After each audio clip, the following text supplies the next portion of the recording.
Hello, and welcome back to my top 10 favorite Pokemon series. Today, I want to talk about the Ghost type. Ghost might actually be my favorite type of Pokemon when you look at how many of them appear in my top favorite Pokemon list of all time.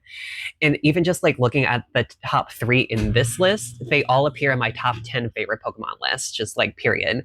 So, yeah, I really love Ghost type Pokemon. They're just so goofy and creepy, and a lot of them have like really devastating stories behind them. So it's just like, it's an amazing blend.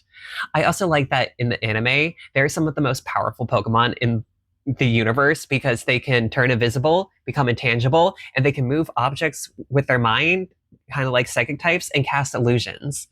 Like, they get such a leg up in battle, it's completely unfair, and I love it. Though the fact that you can only achieve that in the anime itself kind of balances it out with the game, so whatever.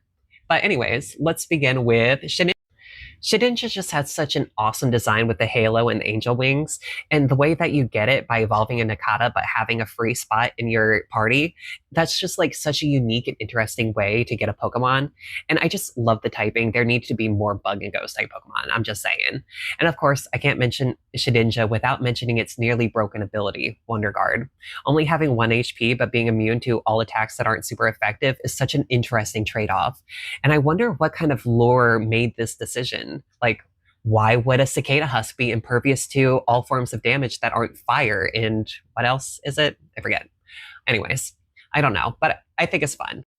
At number 9, we have Dusknoir. Duskull was one of my favorite ghost type Pokemon from Gen 3, but Dusclops was such a disappointing final evolution. Like, its 16-bit form kind of looked like poop to me when I was a child, so I really didn't like its design.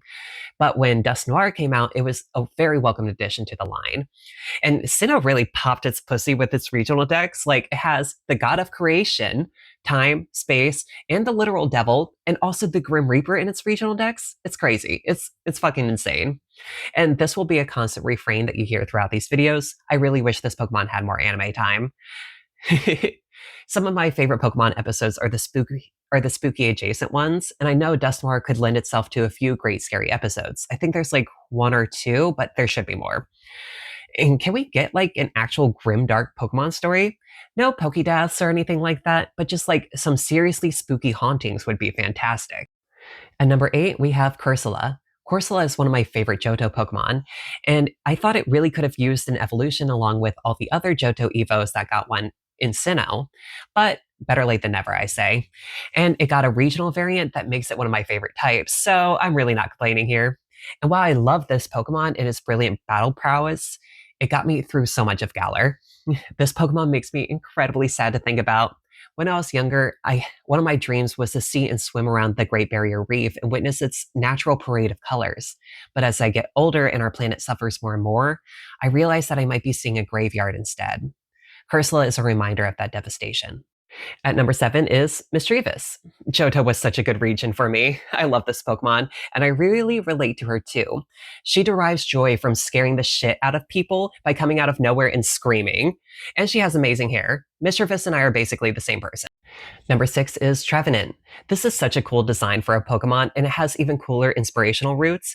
It's based on the Japanese Kodama, spirits said to inhabit ancient trees, along with Greek dryads and possibly even Pondo, an aspen tree that is made up of thousands of individual trunks, all interconnected by this amazing root system. You probably heard of him. And like also its shiny version is just fantastic. I love it, and that also connects it to the aspen tree. And he evolves from the second saddest Pokemon ever, behind Cubone, Phantump, which is said to be the spirit of children who are lost forever in the woods. At number 5 is Chandelure, one of my favorite Gen 5 Pokemon. It's such an amazing design with the chilling blue flame and the bright yellow eyes and the thick ironwork design. It's just like, it's a 10 out of 10 Pokemon design. I also love the type combination. I feel like fire type should be a type that I like more than I do, but I just don't. So Chandelure was a great addition to the fire type line in general. And then it's also a ghost type. So yeah, it's a great Pokemon. I love it. Very aesthetically pleased. At number 4 is Pumpkaboo. It's kind of weird that Gen 6 has 2 ghost and grass type lines, but that doesn't stop me from having both of them on this fucking list, baby.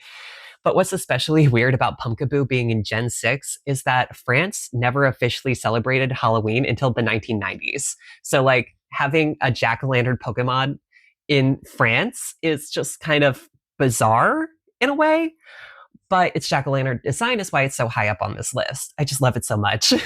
He's just a little cutie. Oh my god. At number 3 is Banette.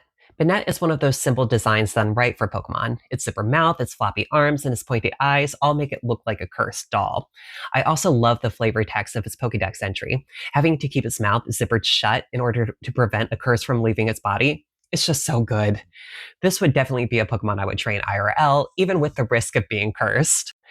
And I know I said I wouldn't count or do any mega evolutions, but I will take a second so that we can appreciate how badass this design is. Like,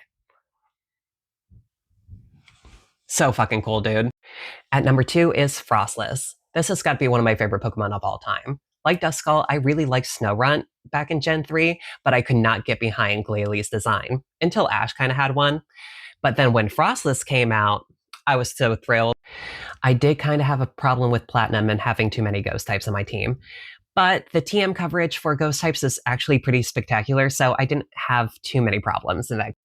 I also really love the mythology behind Frostless, the Yuki Onna, the terrifying Japanese yokai that brings blizzards and freezes her victims so that they suffer the same death that she has.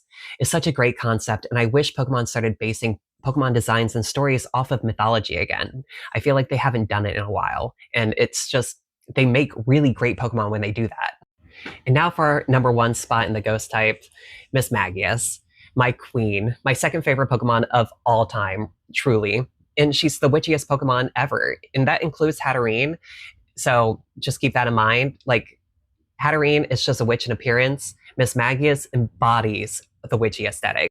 I mean, come on, her name is Mismagius. It comes from the word mage, another word for a spellcaster. And her introduction to the anime was so cool and creepy. It was one of those creepy adjacent anime episodes. It was just so good. And it really showed off the power of the illusions that ghost type Pokemon can make. And I love her design and the fact that she can cast Sacred Fire, a move once solely reserved for Ho-Oh. It makes her feel so powerful and fast. And honestly, just like thinking about it for a little bit, having the Wombo combo of learning how to communicate telepathically with Pokemon from like Espeon, and then training in Mismagius and being able to understand the incantations that it's casting and maybe even learn how to cast those incantations yourself. Like, that just sounds like the beginning to a magical girl Pokemon anime. And again, I need this. I need it right now. I needed it yesterday. I needed it 3 years ago. Hell, I needed it back during COVID to get me through the fucking pandemic because, like, shit, bitch, I'm still traumatized over that. And if I had a Pokemon Magical Girl anime to binge watch during that time, probably wouldn't have been as traumatized. Just saying.